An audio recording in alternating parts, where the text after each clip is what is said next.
Juan Manuel.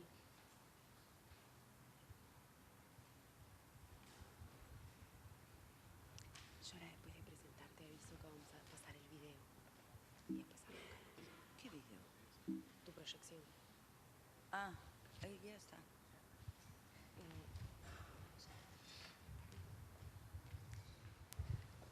Bien, bueno, arrancamos esta última actividad del primer día, que como el año pasado consiste en una entrevista en vivo. Y bueno, además de la conversación que vamos a tener nosotras ahora, la idea es que después quien quiera hacerle una pregunta a Teresa lo haga. Teresa Cisa nació en Matosinhos, Portugal. Estudió filosofía en Oporto. En el 48. Te lo puse entre paréntesis, se lo puse entre paréntesis porque no sabía si quería. Estudió filosofía en Oporto, es profesora de filosofía y de fotografía, es fotógrafa, curadora independiente, es autora de textos de crítica y de historia de la fotografía y fue entre el 97 y el 2007 directora del Centro Portugués de Fotografía, radicado en Oporto. Ahora vamos a ir, mientras conversamos, mirando una presentación que trajo Teresa, sobre la cual también después pueden hacer alguna pregunta. Y bueno, precisamente Teresa ha sido invitada muy especialmente, porque como tantos otros amigos de estos que nombraba Daniel hoy, que han hecho posible que el centro creciera como creció y sea lo que es, Teresa ha sido desde hace mucho tiempo una buena consejera en cuanto a la gestión de un ámbito público, ¿no? Como fue, sí, está bien, creo que el pasado es correcto, porque ahora vas a contar un poco la diferencia. Entonces, me gustaría iniciar esta charla abriendo la posibilidad de que nos cuentes la experiencia, en qué consistió el Centro del Patrimonio Fotográfico, cuáles eran sus líneas de trabajo y qué pasó a nivel de políticas públicas para que en el 2007 tú te alejaras. Bueno, el centro empezó en el 97, tras un año de preparación en el que discutimos con el Ministerio de Cultura lo que debería o podría ser la intervención del Estado en la escena fotográfica portuguesa. Porque hasta ese momento casi nada se había hecho por la fotografía. Entonces, también durante ese año se preparó lo que nosotros llamamos la ley orgánica. Eso es un texto que fue publicado por el gobierno portugués y que tenía las líneas de la actuación del centro. Lo pensamos sobre todo en torno a tres conceptos: las fotografías, los fotógrafos y el público. Así que todo se organizaba en torno a estos tres conceptos. Las fotografías que tenían que ver con los archivos y las colecciones. Siempre hemos separado las dos cosas. Los archivos tenían, pues, sobre todo negativos o entonces fotos antiguas que tenían que ser conservadas, tratadas, todo eso. La colección tenía solo originales, solo pruebas originales, pruebas o no pruebas, que algunas no eran papel. Y mientras los archivos tenían solo fotografía portuguesa, la colección fue desde el inicio una colección internacional de fotografía, que iba del 1840 hasta nuestros días. Entonces, los fotógrafos los cuidábamos porque lo llamábamos a que dieran formación al público, pero también llamábamos especialistas para darles formación a ellos, talleres y así. Y pues había un periodo en el año en que ellos presentaban proyectos y les dábamos dinero para desarrollarlos. El Estado también pasaba encargos, el centro también pasaba encargos a fotógrafos para que desarrollaron proyectos que normalmente se terminaban en exposición y edición. Entonces, estas dos actividades, divulgación por exposición sobre todo y edición, tenían que ver con los archivos, con los fotógrafos, con el público. Así se intentó hacer una circulación permanente entre estos tres núcleos de interés fundamental. Y antes de avanzar un poco en el destino del centro, también es un lugar que tiene una colección única de cámaras, ¿verdad? Fue un lugar que tenía... Esta colección fue... yo sabía que había un coleccionista que tenía esta colección inmensa y sabía también que tenía muchas propuestas internacionales y que estaba a punto de venderla. Entonces hizo una jugada así, una noche, en el 2001 Porto fue capital europea de cultura. Yo sabía que había mucho dinero para eso. La mayor parte mal gasto fue, pero vaya.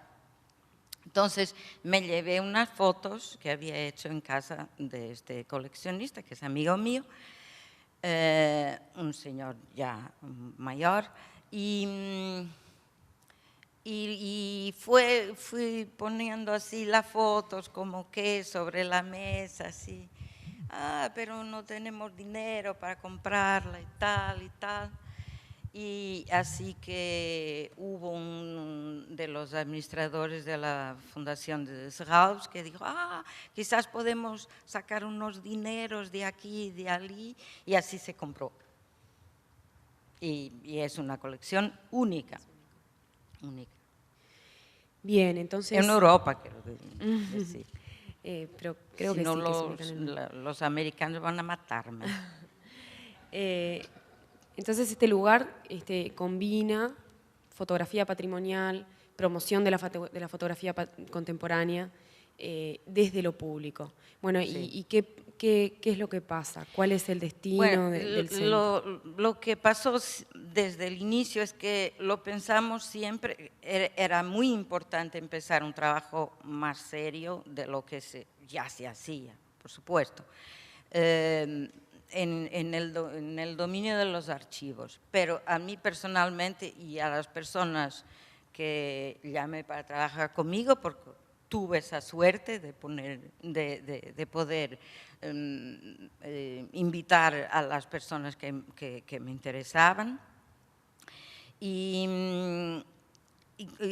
no nos interesaba el archivo por el archivo. Nos interesaba, sí, tratar los archivos, pero siempre poniéndolos en diálogo con la fotografía contemporánea. Entonces, quizás una de las críticas que me hicieron muchas veces es que hacíamos mucho más fotografía contemporánea que fotografía antigua. Yo no me importa que me hagan, no me importa que me hagan las críticas que sean, a mí que me importa. Bien, claro, y probablemente por esto incide en tu alejamiento, empieza a haber un cambio en la política pública en relación a la cultura y al patrimonio. La cosa es que yo siempre supe que lo que empezaba por la política, yo hablo de la situación en Portugal, vaya, lo que empezaba por la política iba a morirse por la política, yo sabía. Además que yo no tenía ninguna relación con partidos políticos o lo que sea. Pero lo que pasó es que me pensé, o bien se hace así o no se hace de todo. Duró 10 años. Y yo comentaba con Daniel ayer por la noche que es que al final de 10 años tú te dices, ahora sí que va a empezar. Bueno, yo espero que el centro diga que vosotros todos tendréis esta oportunidad de empezar después de 10 años de trabajo. Con nosotros se terminó. Se terminó, no que se haya terminado el edificio, no va a terminarse, porque empezó en el siglo XVIII, no va a caerse de un día al otro, ¿no? Pero el centro perdió su autonomía, se volvió en un departamento de los archivos nacionales y entonces yo personalmente era un proyecto que ya no me interesaba y estoy contenta de haberlo hecho durante estos años, 10 años, fue muy divertido y creo que hemos hecho algún trabajo, pero también hemos hecho errores. Eso es verdad. Como por ejemplo, y a nivel de titulares. ahora lo veo muy claro, pero bueno, es así, así es. A nivel de titulares, algún error que digas, bueno, esto no. Bueno, te digo, hemos hecho poca formación. Creo que eso fue un error. Y también, esto casi que me da vergüenza de decirlo, pero es verdad, nunca hemos investido dinero suficiente en publicidad. Ese es el mundo que tenemos y hay que hacerlo. Nosotros no pensábamos, tenemos poco dinero, entonces vamos a usarlo para cosas que nos interesen más. Fue un error, fue un error. Teresa, ¿qué ha pasado en los últimos 30, digamos 40 años, pensando en la transición a la democracia en Portugal, después de una larga dictadura, con la fotografía portuguesa? Bueno, mira, hubo buena fotografía en Portugal desde muy temprano, desde los años 40 del siglo XIX. Y incluso a partir de los comienzos del siglo, digamos, 1905, por ahí, cuando empezó un movimiento político republicano importante que mató al rey y implantó la república en el 1910. Entonces hubo, a partir de ese momento, también un fotoperiodismo muy interesante. Y con nombres, ahí verán ustedes dos, o Joshua Benuliel, en Lisboa, y o Aurélio da Paz dos Reis, que fue también el primer hombre que hizo cine en Portugal, en Porto. Bueno, después esto se fue desarrollando normalmente, como en los otros países, y tuvimos Salazar a partir del 28. La contrarrevolución fue en el 26 y vino Salazar en el 28. Y a partir de ahí, Salazar impuso una fotografía oficial del régimen, que está basada en unos conceptos muy elementares que él tenía y falsos, una visión falsa, una visión romántica de los pobres, que los pobres eran felices, al mismo tiempo de esta trilogía que decía él, Dios, patria, familia, por ahí iba. Y se crearon sobre todo los salones internacionales de fotografía que representaban esta fotografía oficial. Todo lo que no estaba dentro de esos parámetros no entraba. Entonces, lo que pasó fue que unos fotógrafos muy buenos se fueran. Te doy el ejemplo de Fernando Lemos, que se fue a Brasil, donde vive hasta hoy. Él fue probablemente la gran vanguardia fotográfica en Portugal. Yo iba a decir la única, pero eso es por mi pasión por él. Y los otros que se quedaran y que continuaron a hacer fotos, sobre todo en los años 50, no tenían cómo hacer circular sus fotos. No había exposiciones que no fueran las del régimen, de los fotógrafos del régimen, no había libros, no había nada. Entonces, estas fotos se quedaron todas en casa de estos fotógrafos. Lo que pasó fue que después de la Revolución Democrática del 74, empezaron a aparecer estas fotos. Entonces teníamos estos fotógrafos que de edad eran mayores, pero que eran jóvenes fotógrafos, una vez que nadie había visto estas fotos. Y la divulgación de esta fotografía de los años 50, 60, vaya, empezó en una pequeñísima galería de Lisboa que se llamaba Éter, vale tudo menos tirar olhos, esto es, vale todo menos sacar los ojos, y que empezó a hacer unas exposiciones pequeñas, porque su espacio era diminuto, de estos fotógrafos. Y nosotros cuando empezamos, a nivel de exposiciones y sobre todo a nivel de libros, que es lo más importante de todo, tuvimos que mostrar, que divulgar estos de los años 50 y 60 y los nuevos, los que estaban surgiendo, empezando.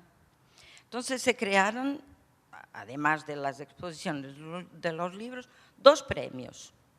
El Premio Nacional de Fotografía, en que no había candidaturas, o sea, había un jurado, cada jurado presentaba 3 nombres, proponía 3 nombres y después de la discusión se elegía el premio nacional.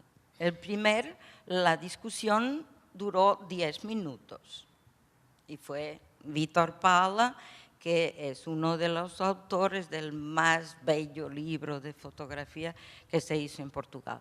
Después fue Lemos y después fue Paulo Nuzzolino, que es joven, bueno, joven, más joven que yo. No es difícil ser más joven que yo. Y al mismo tiempo un premio para los jóvenes. Este premio sí que tenían que presentar un portafolio con tema libre, pero 10 fotos, ni una de menos ni una de más, 10 fotos. Y el premio era una exposición con un libro en este sitio, en el centro.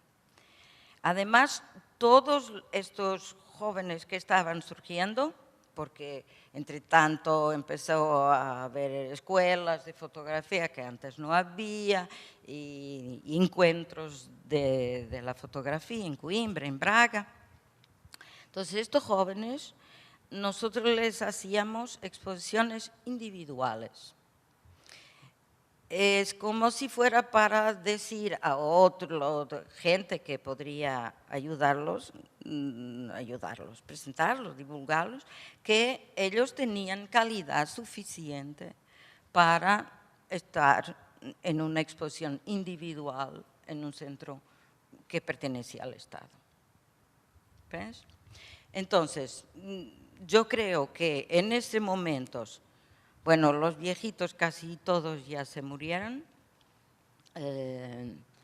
y los jóvenes van siguiendo las mismas tendencias que en toda Europa, ¿no? O sea, el documentalismo muy poco, cada vez menos, y hay mucho, no quiero decir desgraciadamente, pero casi lo digo, con una gran influencia alemana y mucha fotografía plástica. Pero hay jóvenes importantes en este momento y que van incluso creando sus propias casas editoras. Ujú. Bien, y nos quedan unos pocos minutos. Entonces, también nos gustaba tener tu opinión como conocedora en general de la fotografía en este momento en el mundo, desde aquí, desde el sur y en particular desde Uruguay, que es un país pequeño, en donde a veces el acceso a los circuitos mundiales es complejo. Bueno, tener tu visión, tu perspectiva de hacia dónde mirar en este momento en materia de fotografía. Pues hay algunos sitios que son evidentes, ¿no? Porque hace mucho tiempo que van invirtiendo mucho dinero en fotografía y que, bueno, tienen un avance muy largo sobre todos los otros. Pero para mí, si me preguntas, para mí el futuro está en Sudamérica. Y te digo por qué. Porque hay una masa crítica enorme que en Europa va desapareciendo cada vez más, porque Europa está, como é que se diz, farrapo. Farrapo, como é que se diz? É? Trapo. Hecho un trapo. Europa está hecho un trapo. Trapo. De África no puede venir por la razón que ellos no tienen dinero. No tienen dinero para comprarse cámaras, para comprarse papel, para comprarse lo que sea.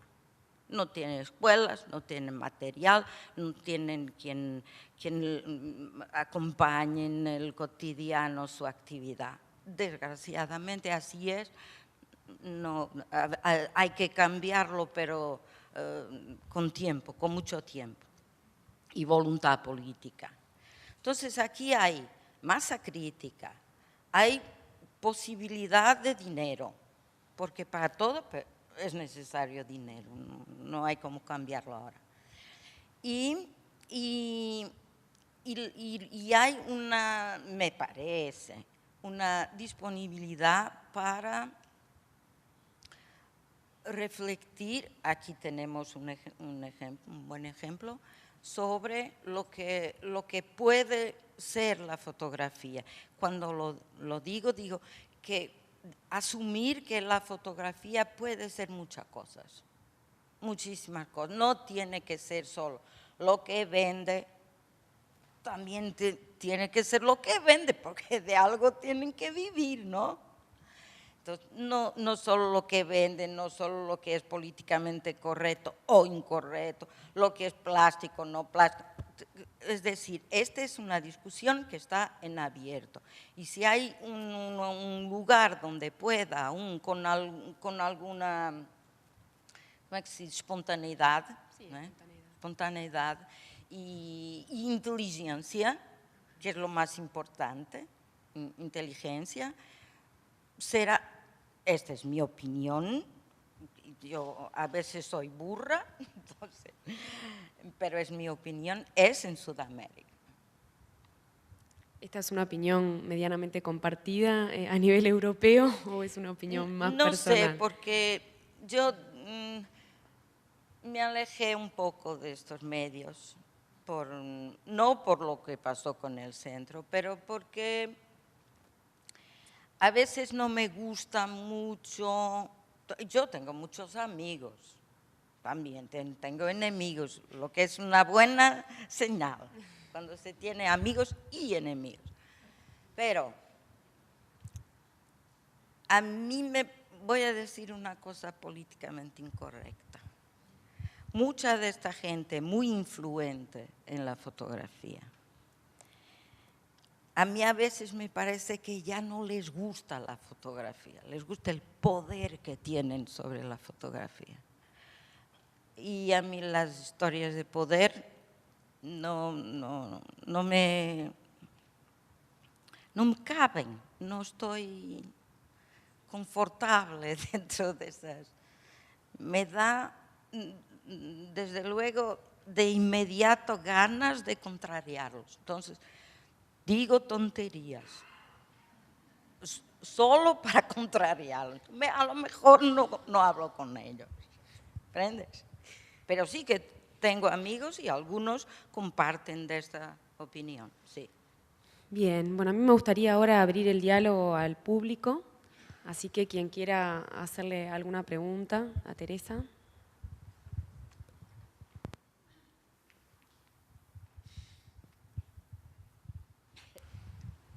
Siempre quise te preguntar, Teresa, pero todavía no ha hecho hasta ahora. ¿Hubo alguna manifestación de los fotógrafos cuando saliste del centro? De algunos sí. Desde luego de Lemos, que hizo un gran discurso en Lisboa y todo.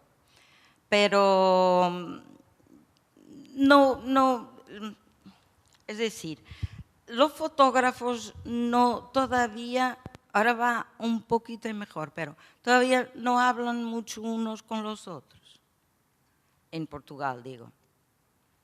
Entonces no hubo un movimiento, hubo muchas cosas en internet y por ahí, pero no hubo un movimiento, no.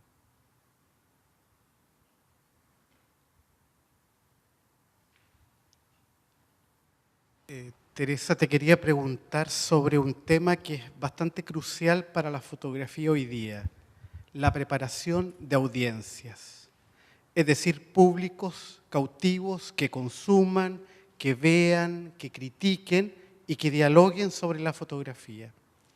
Sí. Este es un gran ejercicio de audiencia. Mi pregunta es sobre tu centro, sobre el centro. Cuando dirigiste, ¿hubo una política de preparación de estas audiencias o estos públicos? Sí que lo hubo, pero como te dijo, fue uno de los errores, no fue suficiente. Sí que hubo formación, pero no suficiente. Hicimos para todos los niveles de edad, desde los niños, ahí hay una foto de talleres para niños y charlas y así, y la gente venía. Pero no fue suficiente, creo. Fue uno de los errores.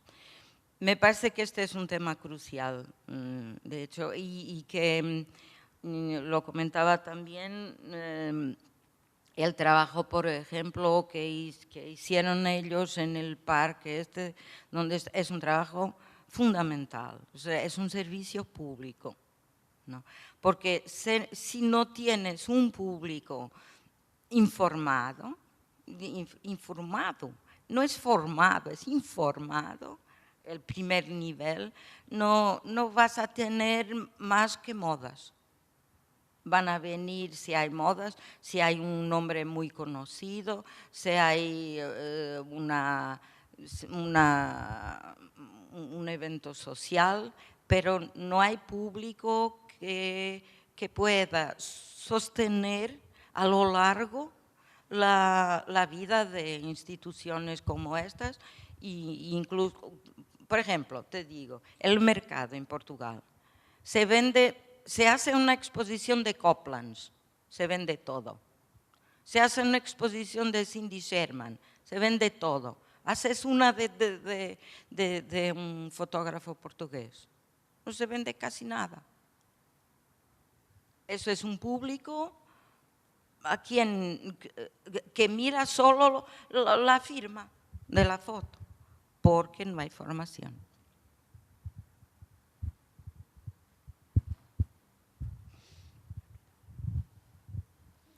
¿Alguien más quiere hacer una pregunta?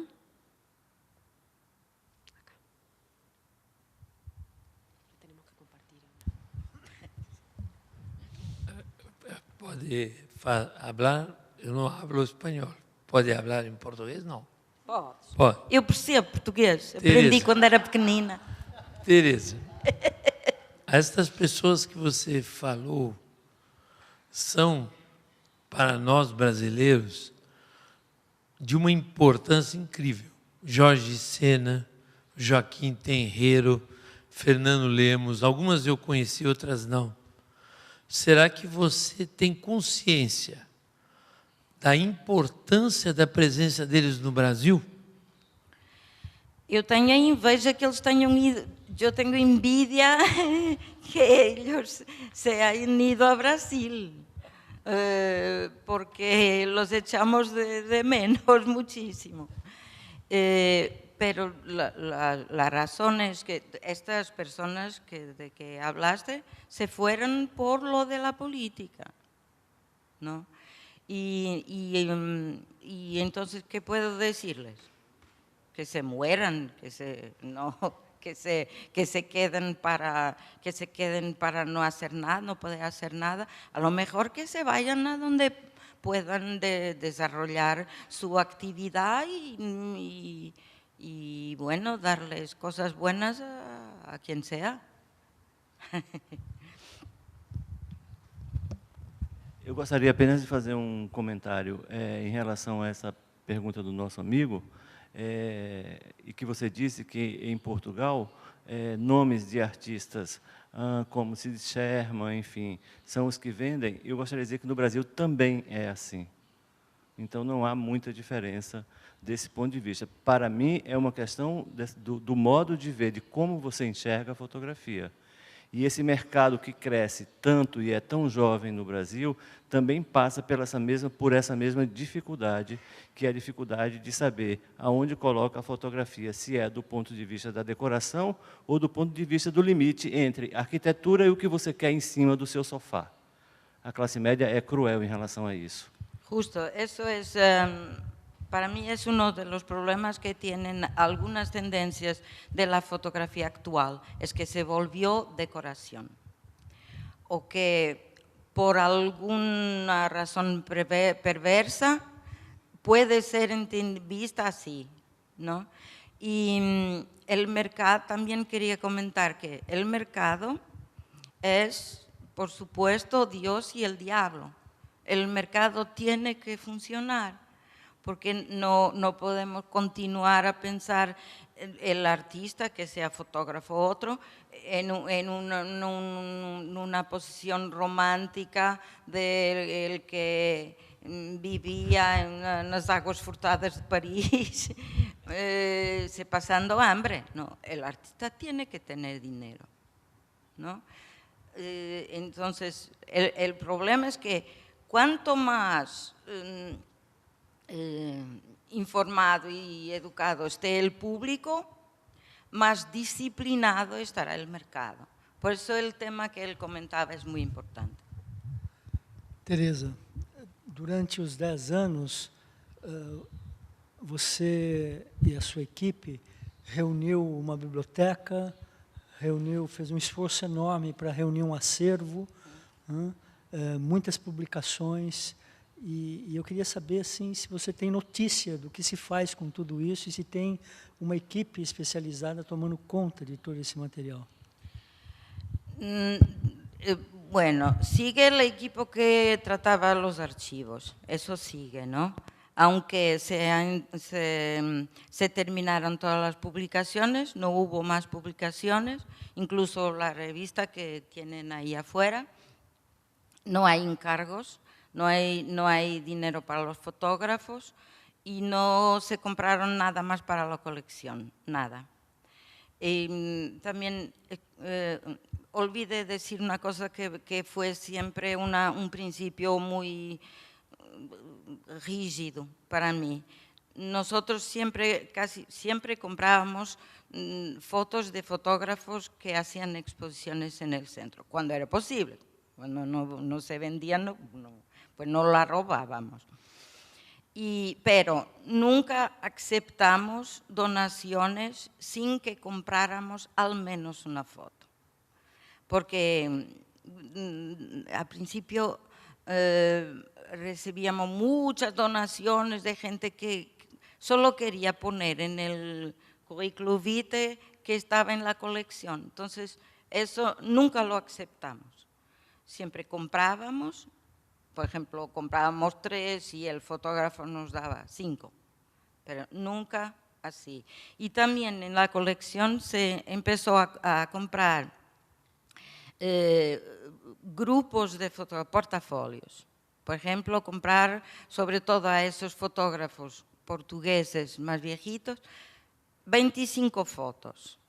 Y con eso se hacían bueno, desde luego se representaba mejor al fotógrafo y se podía hacer, y eso lo hicimos desde el 97 mismo, en permanencia, exposiciones itinerantes, pequeñas, en todos los pueblos del país, todas las pequeñas ciudades, algunos pueblos y así, donde nos aceptaban.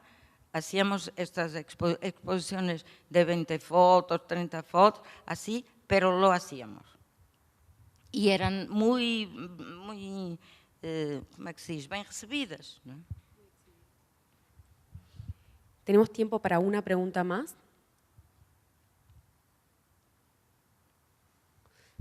Que no sea porque no te callas. No, bajo ningún concepto. Estamos tratando de ajustarnos y venimos bien, a pesar del atraso inicial. No, al contrario, un placer. Si no hay más preguntas, te agradecemos muchísimo que hayas estado aquí, la entrevista. Que vayas.